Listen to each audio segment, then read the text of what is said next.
What gravitational waves will change general relativity is often described as beautiful. It's an old theory, created over a century ago with math that's as complex as it is fascinating. And while today the theory has become iconic, it wasn't necessarily met with fervor for years after it was introduced. Instead of causing an uproar, Einstein's theory had a quiet start and came to make its mark in physics by its permanence, not by causing a big bang. Over the years, the theory's predictions have been scrutinized and tested and proven true time and time again. From the existence of black holes to the phenomenon of time dilation to the light deflection we call gravitational lensing, general relativity has only grown more accepted as the years pass. But for decades, there was one prediction that eluded scientists despite their constant attempts to see it.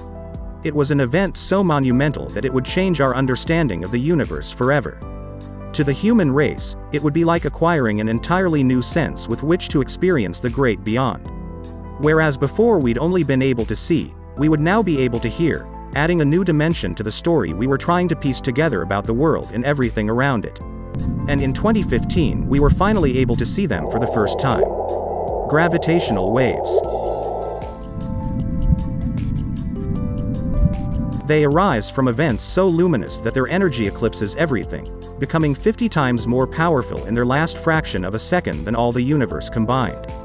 These events occur when two massive, rapidly accelerating objects fall towards each other and merge. In the case of our first detection of gravitational waves, it was two black holes with the mass of about 30 suns each, but gravitational waves can also be caused by neutron stars or supernova explosions. Energy released by the objects then causes ripples in the fabric of space. We then call these ripples gravitational waves. They're not unlike the ripples on the surface of a pleasant little pond once a pebble has been thrown in. General relativity lets us see space as something which can be manipulated. In the case of gravity, for example, the mass of objects warps the fabric of space around them, creating indents and allowing for the circular paths we refer to as orbits. The Sun creates geometry in space, a curvature, that the Earth then follows. These gravitational waves move at the speed of light through the universe before finally reaching us here on Earth after billions of years. In the case of our first ever recorded gravitational waves, they had been traveling 1.3 billion years to reach us. Imagine that. 1.3 billion years ago, multicellular life had only just begun to form on the then very different climate of Earth. Two black holes, one with the mass of 36 suns and the other with the mass of 29, collided into a black hole of 62 solar masses. The missing 3 solar masses became pure energy in the last 1/10 of a second, traveling towards us with invaluable information about its monstrous origin and the nature of gravity itself. The same math that predicts these waves also says that they will stretch and compress anything through which they travel, including us.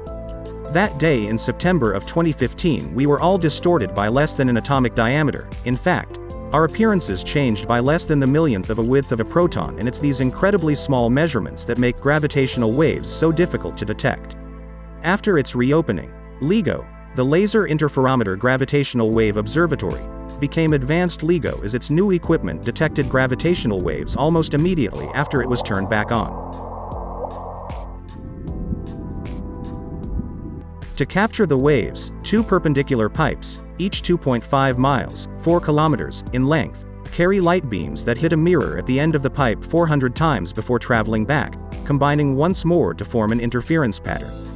It's important to note that over the course of a month and a half, air had been eliminated from the tubes so that it wouldn't interfere with the laser beams, making them some of the largest vacuums in the world. The mirrors themselves were also some of the smoothest ever created. Because light comes in packets that we call photons, the more of these packets there are, the easier it is to observe changes in the light pattern. This calls for some strong lasers. The beam used in the experiment at LIGO is 1 megawatt, or enough to power over 600 residential houses. Because the distortion caused by gravitational waves is so small, the device at LIGO must be able to make one of the smallest detections ever observed, 1/10,000th the width of a proton. When there are no gravitational waves present, the peaks and troughs of the laser beam waves are able to line up and create destructive interference, eliminating any signal as they cancel out.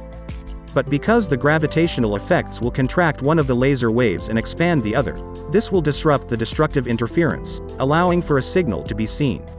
When it comes down to it, it's all a matter of time. As the space between the points of light gets stretched or squished, the light will either take a longer or a shorter amount of time to reach the other end, altering the original pattern. The light itself is constantly refreshed in order to replace the beams influenced by the gravitational waves. The chances this kind of signal is due to mere random vibrations are as low as 1 in 20 billion, 1 in 10 billion for weaker signals. And so far they have looked exactly as predicted by general relativity. To make certain that the signals are authentic gravitational waves, LIGO often doesn't announce detections until months after they're first observed, looking over the data vigorously and testing their recognition abilities by purposefully pouring false signals into their system. Only a select group of people will know if the signals are false, allowing the scientists at work to better single out real signals when they appear. Once a real signal has been detected, it is subject to an in-depth verification system. Gravitational waves can be telling not only because they originate from such mysterious places as dying stars and black holes, but because they can traverse through paths even light itself can't take.